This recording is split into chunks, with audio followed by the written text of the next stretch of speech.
Good morning, listeners, and welcome back to this week's episode of Coaches and Coffee with my two co-hosts, the Wizard and the Professor. Hey, good morning. It's good to see you up this morning early. It's a record that he's been up in this early in the morning 4 times in a row. Well, except for the recruiting trip sometimes. Yeah, right. Okay. All right, now that you guys have had your fun this morning, yes, I'm not the morning riser that you two knuckleheads are, but, this is fun, I think. I mean, people seem to be listening. We had record number of downloads last week, so thank you to those people. Even if it's one person downloading it 10 times, we still appreciate you wanting to listen to this in-depth coaching knowledge. So, Wait. well, I get to jump in as always at the first minute. Not drinking coffee this morning. I've already had 9 cups. That was a while ago. But I did have some suggestions from listeners for names or other input. First from one of the more loyal listeners was, you guys sound just as stupid on this as you do in real life. And the other one was, could you maybe change the podcast to the Supreme air quote basketball court, because you guys are a whole bunch of old white guys that all just wish it were back in the old days. So I like the person that thinks, that we sound like idiots, yeah. 24/7. That's awesome. I mean, it's true too, but yeah, I mean, perfect what you're good at. That's what it should be. All right. So as we said at the end of last week's episode, we were going to talk a little bit about AAU, NIL at the college level. So we'll first start with AAU and, how kids being involved in AAU programs, and not necessarily, the AAU program that just goes from, usually when a regular season ends until June, but those that play AAU and don't play other sports, at the high school level. So AAU, I used to coach. I believe, Professor, you're going to chime in and say that you also used to coach. The challenges today with the dwindling numbers and kids playing AAU, taking them away from the high school sports team, whether it's in the spring or the fall, because AAU used to just seem like it was in our area, just used to be in the springtime, but now it's expanded and more year round. So, thoughts? Well, the one thing about AAU that I wanted to say and inform coaches who are thinking about doing it, there has to be a balance, and you kind of hit it a little bit towards players who are playing AAU and AAU only. In the smaller schools, a lot of those kids are needed as bodies for the springtime sports, be it softball, baseball, or what have you. And they're taking these kids away and they're playing AAU, and they're not even playing AAU with their community. They're playing AAU for other communities, competing with other players that they're going to be competing against come their season in the fall and winter.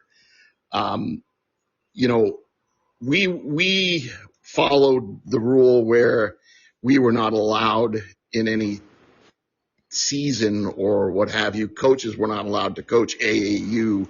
So I never coached during the spring for AAU. I always did summer league, and we would travel around and play in tournaments against AAU teams, particularly in Maine, because it's very popular over there at that time. So there needs to be a balance, and you need to think about players as well, need to think about, am I going to go and just play AAU and, basically to hell with my teammates who need me to play softball or any other sport. And then when it comes time for my season, most likely basketball to start, and some of the players who really don't like basketball are kind of on the hinge of whether they want to play or not. And they might just go back and say, well, you screwed me over in the spring during my sport. I don't really give a shit about you in your sport. So, there has to be a balance. And that's just my feeling on it. Yeah, Wizard, can't be more than right. I coached AAU for a long time, and I was young and thought 100% doing the right thing. We got a bunch of different kids together. We're traveling everywhere, having a blast. We're gone weekend after weekend after weekend in the spring. I don't give a shit about softball. Couldn't have cared less about the coach, and it was fun. And we're teaching fundamentals, and we're just having a really good time. And then we roll around into the summer. We're playing summer ball. Into the fall, we're doing preseason workouts. And then in the regular season, I'm pissed off when the softball coach wants to have his pitchers throwing. And I kind of went, wow. As I got older, I guess I learned that I was a hypocrite. And we are at a small school, and these kids need to be able to play all the sports and hang out with their teammates and do everything that's part of the school. And basketball, while it to the three of us is really important, it's not the most important thing. I say that, and all three of us believe that when we're in season, it's the most important thing. And we've talked about how kids can only get better by doing this not in season. But I subscribe now to the philosophy of if they want to play AAU, great, but don't take them away from team sports. And you can get just as much done in a day or two a week of working out and then working 5 or 6 minutes on dribbling and a couple of shots a week out of season and still be more prepared than you are playing up and down the court AAU NBA style. Yeah, and I think AAU, it really depends on the program. And just to clarify for our listeners, I never broke the rules. I didn't teach girls AAU. I did a boys team, which was, as Professor said, it was a lot of fun. Traveled around. Definitely got my experience of coaching boys and versus girls, and the boys know everything. So not even sure I was a coach, probably more like an adult supervisor at times, but depends on the program and how and who's running it. A lot of times AAU programs, in the larger they are, the more money driven they are. And these kids and parents are paying an exorbitant amount of money to travel all over the place and play basketball against great competition, and I don't want to take that away. However, if it's impacting a school sport, that was the number one reason why I got out of coaching boys AAU, is the kids stopped playing baseball in the spring, and I, now working at the school, but believing in kids being 2 and 3 sport athletes and not just one. It was difficult for me to continue with that, and so I got out of it, and I don't think the baseball numbers necessarily went up any, but at least I didn't have, to Professor's point, I didn't have that guilt or hypocrisy that I was taking away from the school sports team that I wouldn't want to happen during our season. So kids think sometimes I'm mean because I tell them they can't ski in the basketball season, and they can't do certain things during winter carnival events and stuff like that. But we have hopefully different goals and different focuses. And the last thing I'll say to piggyback on what the Wizards said was, we always have told kids, like, we get it, basketball is not everyone's favorite sport, but it is someone's favorite sport in here. And if you expect them to work hard during your favorite sports season, then they have every right to expect you to work hard during their favorite sports season. And I don't think kids sometimes see it that way. and they work as hard as they can, and some, probably take some days off here or there. But overall, I think it's the right philosophy to have. So anything else on AAU? Well, also too, I just wanted to add, if you use AAU as a recruiting element, you're a son of a bitch for doing that too. I'm not saying that you guys are, but it has happened.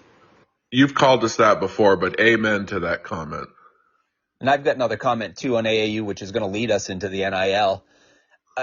There's a huge difference between what we're talking about at the AAU level, like what we've coached, and then the next level of AAU. I remember coaching in the day, and we were pretty good, could win the states and stuff like that. And then we go down and we play the Philadelphia Bells, and we lose 96-8. 96-8, the worst loss I've ever had in a basketball game.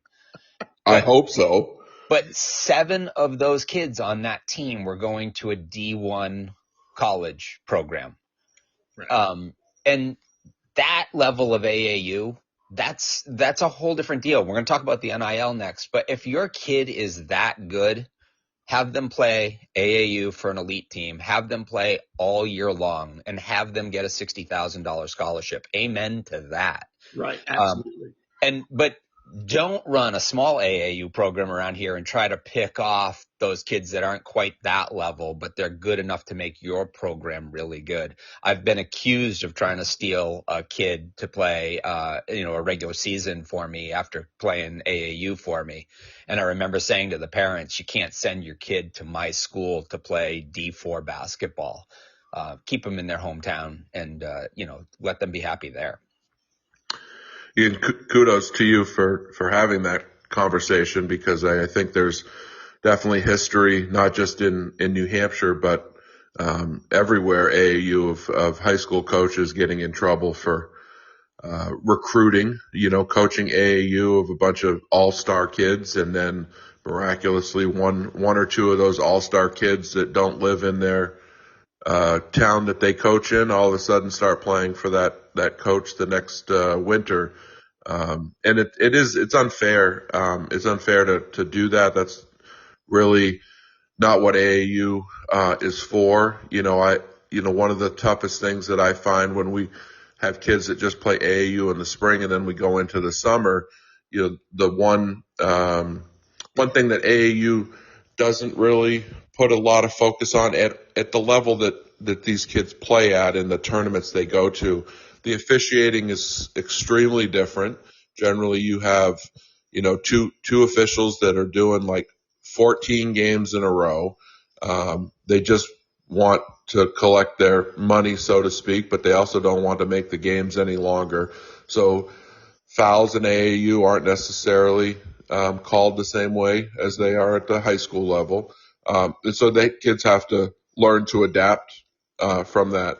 And one of the things that I thought our boys, when I did it, we would go to a tournament in Massachusetts, one of the tournaments in the spring, and similar to your story, I don't think we got beat 96-8, but I think it was like 80 something to 30 something. Well, you're a better coach than I am. No, I wouldn't say that, but I remember getting to the facility and walking in, and one of the players came out and said something to the effect of, "Coach, these guys are dunking," and I'm like, "Okay, like the game can be played above the rim. It's okay," and for kids to see that these kids are the same age as them, and they're from a neighboring state below us, and they have that much more talent.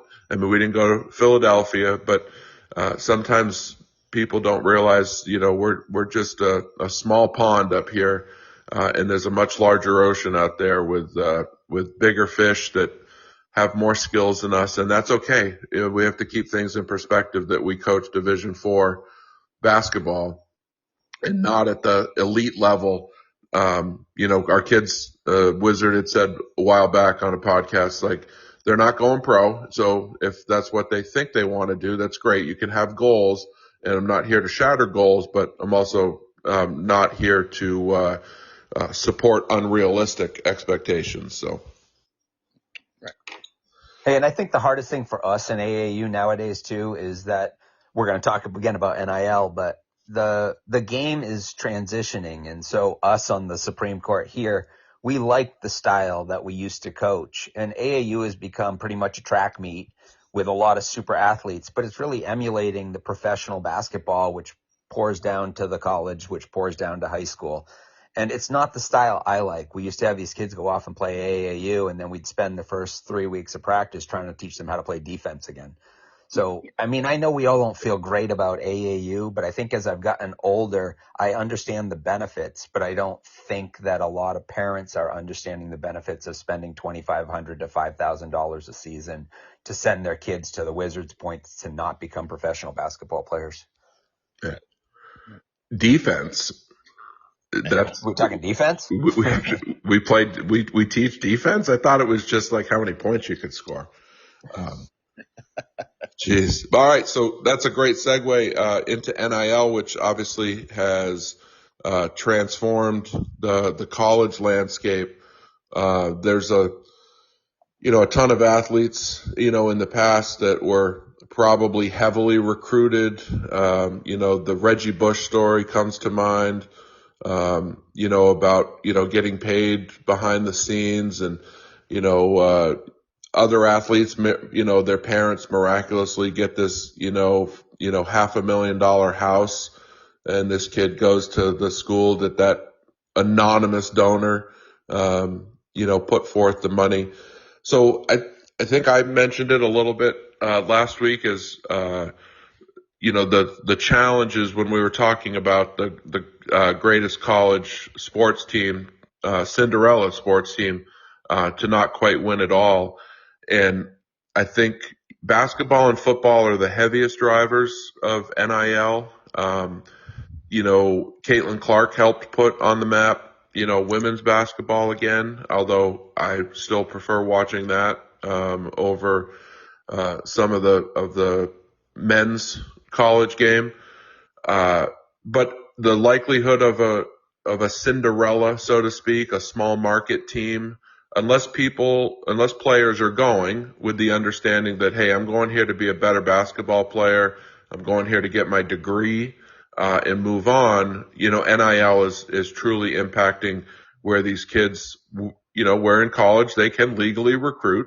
But the money is the biggest factor that I see today at pulling kids into these blue blood type programs, because they got all these donors and they got much more money to spend. Absolutely. What a frustrating week, I would say. You have that Sorsby decision coming out of the courts, and people are up in arms because he's being allowed to come back to school, and then you have the billionaire donor from Texas Tech who's even being interviewed in regards to the court decision and the kid playing. What does it turn? What does it come to? It's turned college sports to me as something that's illegitimate, and pretty soon we're going to start hearing about mafia connections, and it makes me think of the movie Casino. I can't help but think that college sports are heading into a bad place because they opened Pandora's box. And I'm not saying that kids did not deserve to get paid, because schools are making billions of dollars off from them and thinking nothing of it, and not giving them kids a thing except for a scholarship and raking in the cash. But, when they started paying them, and then there basically were just no rules, it was like the wild, wild west. And now in the NFL, when players were drafted, used to be that they would bring them in, all the rookies, and they would have to attend these classes to learn about the fact that now you're going to be getting a lot of money and you need to learn how to manage it. We're just taking these 18-year-old kids getting out of high school and making them millionaires. I mean, we were 18 at one time, a long time ago, and I know I wouldn't have had much discipline for sure. But it just there's a bad thing coming down with college sports right now. Yeah, it Yeah. was. Sorry, Professor, to Go cut ahead. you off. It was probably a long time ago, but we weren't millionaires, and I'm not sure any of us still are. So, The first podcast that we did, or you started it off, or I can't remember where it was, but anything but political. And now we're on Supreme Court decisions. We're calling ourselves the Supreme Basketball Court. And I was thinking about like the separation of church and state, and basketball in the college level used to be that. You had the holy grail of basketball and the university. And now we've added the state to it, where there's money being filtered into these players. And I get it. Like, now I'm going to be a socialist. They talk about all this money that's being spread out to the athletes who deserve it, and these programs making billions of dollars. And it's really, like you said, Mags, just the basketball and football programs that are raking all of this money in. But how about, ready for my socialist side of this, how about, because we talk about it with the pro level too, the amount of money that these guys are making, $42 million to play basketball, owners making billions of dollars. How about we cut the advertising costs on Nike shoes, we cut the ticket prices back, and we let all of us poor fans be able to go to a baseball game for $6 like I used to when I was in college? How about we spread the money down away from all of these people, let college be college, let pro make a little bit of money. Do you really need $42 million to play? And, let us enjoy it. It costs us, what's it cost now to go to see the Red Sox play? I mean, right now they're so bad that we could probably go for $4 again, but $6. But how about we just distribute this a little bit better so that these college kids can play and earn a little tiny bit? And then my last point on all of this is, we have this tendency in this country that when something isn't quite right and there's this illegal thing going on, we just make it legal. So I guess what I'm hoping is that at some point they're just going to make heroin legal too. I mean, that's a jump from coffee in the mornings to jump to heroin. Well, it might help you in the morning. Stay asleep. At least get here on time. Listen, I was 1 minute late this morning. I have other things I had to take care of. Wait a second. You were 1 minute late this morning. And as we talked 2 podcasts ago, what is on time? 15 minutes early. Is on time. Yeah. Yes. That would be 16, as we call them today, ladders, not suicides. 16 ladders for you. Oh, well, you know what? I'll start them now. I should have them done by next podcast. I was going to say you'll be out of breath, gassed on our next podcast. Yeah, I'll do them. I'll get up at 2 next weekend, and I'll start it then. I wouldn't want to see that sweat towel. Wow. You guys don't think I could do it. I get it. That's fine. I didn't say you couldn't do it. I just said there'd be a lot of sweat. Oh, well, that is the definite smartest thing we've said today, is that I would sweat a lot running 16 especially yesterday ladders. Oh, yesterday was awesome. Hopefully you worked outside yesterday, Professor. I was outside. It was nice. Oh, yeah. I'm not sure what was nice about it, but one more thing on the NIL, and I know it's started to be talked about amongst NCAA or different conferences, is trying to set a salary cap, so to speak, so that these one programs can't get $20 million and another program gets $1 million in NIL. Because it is skewed towards the men's sport more so than any other. And football and basketball, do bring those schools the most amount of money, but that shouldn't deter or take away from those kids that are great softball players or great baseball players, that represent their schools with the same amount of pride, the same amount of passion, but just a sport that isn't as heavily watched and heavily advertised as those other 2 sports that we were mentioning. So it hopefully doesn't continue to trickle down to the high school level, could you imagine, us having a slush fund to I pay think you our already have athletes? one, don't you? I was going to say, doesn't the big schools, like the D2 schools like you coach at, don't you guys get like a slush fund? I You don't have a even. helicopter. If I had a helicopter, you guys wouldn't, and we wouldn't be on this podcast right now because I probably wouldn't be alive, trying to figure out how to fly one of those things. No, I don't even slush fund. Like, we're just like any other D4 school. Just because, you guys think that we're this monstrosity, I'm pretty sure we're in between the two of your schools that we coached at in the sense of, enrollment numbers now. So we're not the big dog on the porch anymore. So Okay. Oh, suffering Christ. Yeah. Listen to him. I do have one last comment on the NIL, which is the same one I had on the AAU, and that is there is this group of players that are going to play at the pro level, and I don't know that it's ever going to work, but especially at the big sports like men's basketball and men's football, maybe the WNBA at some point will come into play on this, and maybe they already have. Is it possible to separate the college from the program and have it be just essentially a minor league program so that these players who are at that elite level get paid to play and they all risk injury? You were talking about not letting kids ski. There has to be some way to make it fair for these elite athletes to not have to give up the possibility of a $50 million contract because they get injured in college.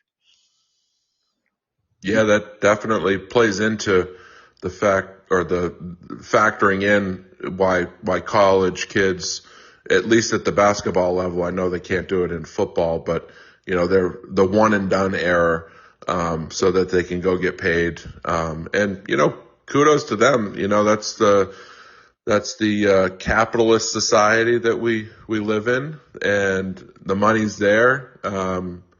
Take it.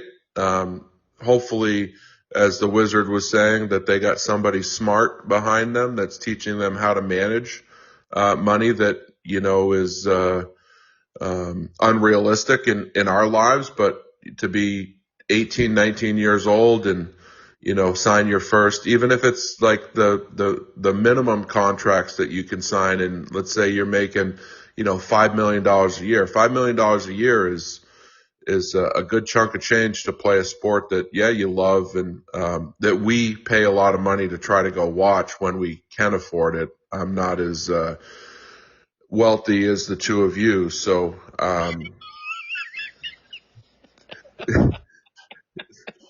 Yeah, I wish. Yeah. Yeah. don't we all? I mean, $6, I don't even remember. I do remember my college roommate and we went to a couple of Sox games, but I think it was more like $15. So, not quite six in the professor era, but $15. Now I don't even know if you can buy a hot dog for $15. So Hey, before we move on to that next one, did you guys ever go to the Montreal Expo games when they existed on the what? dollar night, Tuesday dollar night, and and the hot dogs were a buck a piece too? It was amazing. Go up and watch a really good baseball game for $1 and then come home sick because you ate six $1 hot dogs. What a day. All less than $10 for a good night out. Yeah. Yeah. Didn't even have to drink anything and I could get sick coming home. It was wonderful. I did go to Olympic Stadium a number of times. A friend of mine that I worked with was a huge Cubs fan and had come. He's actually back in the Wisconsin, Illinois area. But we would go up when Sammy Sosa was playing, and we'd stay for the 3-game series or whatever. And the place would be empty, and the loudest noise was banging the seat next to you. To create some crowd noise. But yeah, we would, find this gentleman that probably sold tickets legally in the back of the stadium, and then go in and sit anywhere except in the front section where they had ushers or whatever, or you had your food served to you directly. But it was a heck of a time for 4,000 people that would show up to a game. So it's sad too, because that was a short trip for us. And it was, as you just mentioned, I don't remember going on a Dollar Tuesday. If they did, I don't think I ate six hot dogs, but Yeah. you know, we'll move on. All Yeah. right. So we're for our listeners, we're trying to cut this back a little bit. We know the tension span. I mean, even our tension span, the fact that we can go this long is a miracle. But we're going to roll into our GOAT debate. And as Professor started this 3 weeks ago, we're going to rotate each week. So it was my turn. And, originally, I thought we would choose the best men's and women's college basketball player of all time, and the professor quickly corrected me and said that's going to take too long. So since have all coached girls sports more than boys, we're going to go with the best college women's basketball player of all time. And do you guys want to start? Hit it, Wizard. Well, again, from me being able to watch players and through the years and not buying the hype just because somebody can score a lot of points, the player I chose as my all-time greatest is Cheryl Miller. Oh, Good pick. And I don't know how many Naismiths she had, but I know she had at least two. Just an all-around great player, great teammate, and just all-around awesome person to watch play the sport and compete. So I chose Cheryl Miller. that is go ahead, Max. No, I was just going to say she was one of the ones that I had considered. So she's not to spill the beans, but she averaged 20 points or more, in her college career, all 4 years. And then the last, 2 years, she averaged more than 25. But I think what was more amazing is that she also averaged 10 or more rebounds for the last 3 years. So she was a double machine, 3 years in college, and you don't always get that today with both sides of the ball. Yeah, you can tell from that pick that the Wizard is a coach. Like, she reminds me of Maya Moore from UConn, if you want to get a little bit newer. And I got to remember that some of the people that are listening don't even know that anything before 2000 existed. So, like, Maya Moore isn't going to be my pick, but she is the Cheryl Miller. So if you can date back to Maya Moore, or I don't have the name on the top of my head, the girl that plays for UConn now, come on, Max, help me out. The shooter, the rebounder. That just graduated? No, didn't she have one more year left? Oh no, maybe she did. Fudd? AZ Fudd? No, not Fudd. The big kid. This is terrible. She's like I feel so terrible. This is why we're all getting old. This is why you need to take notes, my friend. I know. Well, I didn't even know I was going to mention her, but then Wizard almost stole my pick, and then I was thinking of Maya Moore. I'm going to go back to my philosophy of, all right, I'm putting my team together, and I was about to take, would I take her? I'm not going to. I think she's too small. But Caitlin Clark, who's also ruined pro basketball by shooting 35-footers, Clark deserves some words. I'm going to take, for my first pick in the draft, my second pick would be Sue Bird. My first pick would be Brittany Griner. So she's my best player of all time. Wow, another good pick. Wouldn't expect anything less from you guys. She definitely transformed the big girl post player time. Even though like Lisa Lobo, before her, Candace Parker obviously was good back there in the day. You mean Rebecca Lobo? Rebecca Lobo. Why did I say Lisa Lobo? Don't mind me. It's we're all struggling. It's 6, not even 6:30 in the morning yet. I'm lucky I can speak somewhat coherent. Doesn't always happen. Actually, it doesn't happen at all except on Saturday mornings. So,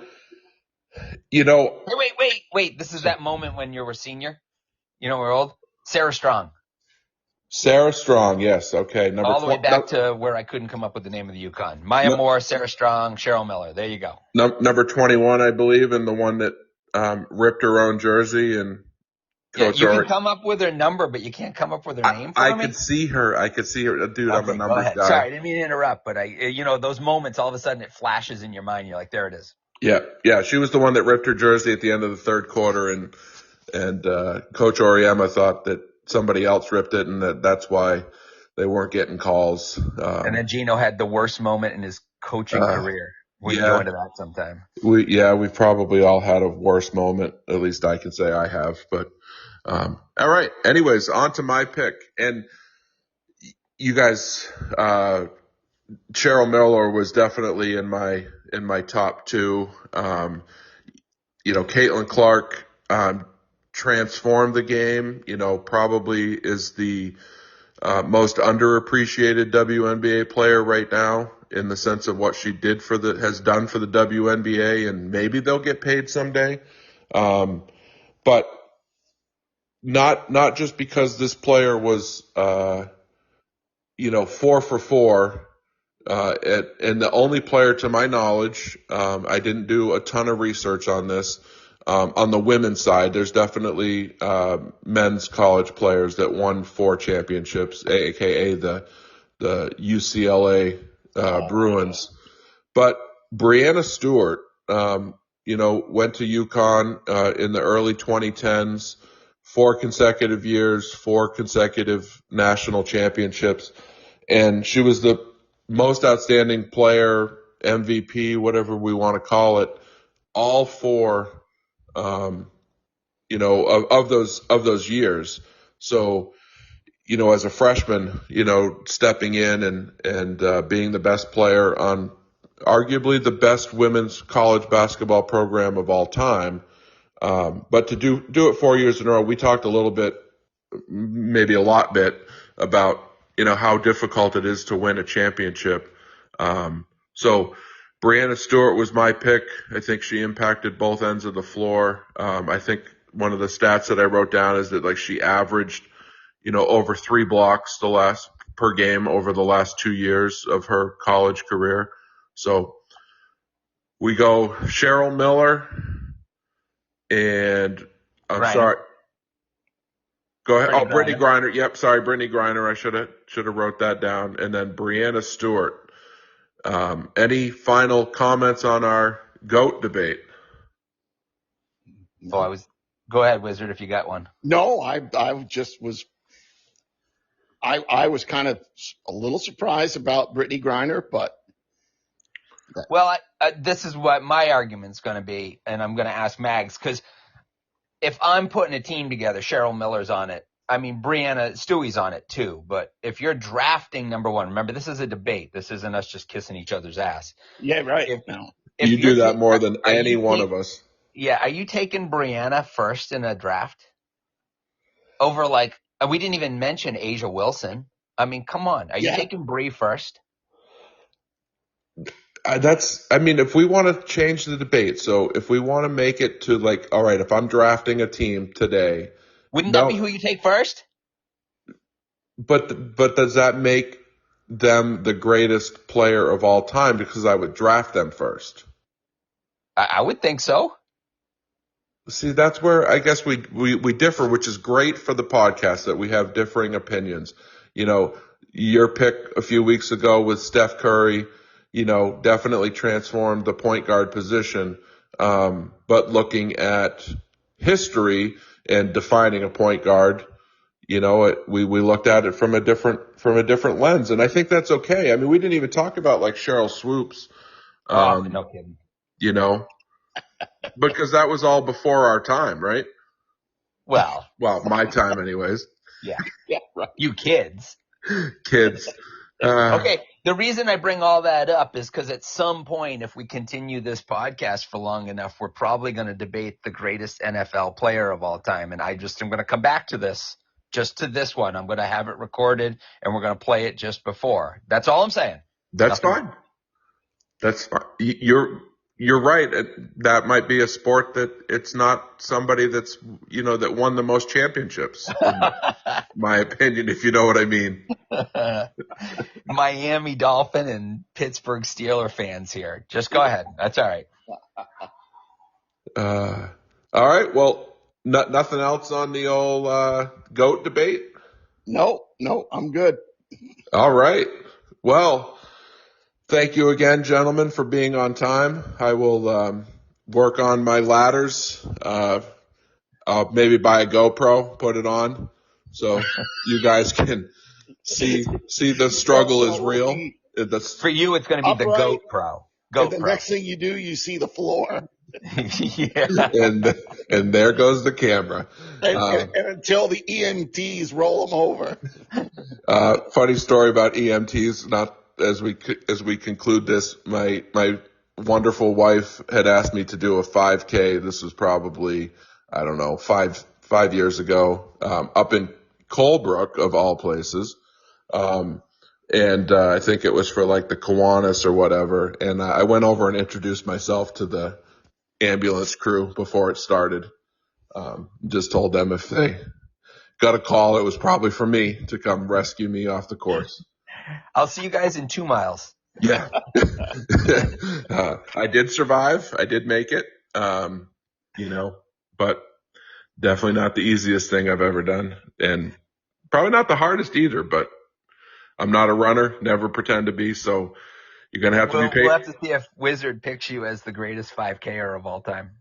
That would be a great debate that would last about 4 seconds. All right. Well, again, thank you, gentlemen, for being on time. And I use that term as loosely as possible. Looking forward to another episode next week. We'll discuss topics throughout the week as to what we're going to go. I know some of our listeners have really asked for some input on like how we would run a practice or how we do run a practice. So maybe that'll be, one of the topics next week. As we were talking about NIL, I couldn't help but think about the transfer portal, but that could be 17 calls with what the transfer portal is doing to college sports now. So anyways, signing off for this week's episode of Coach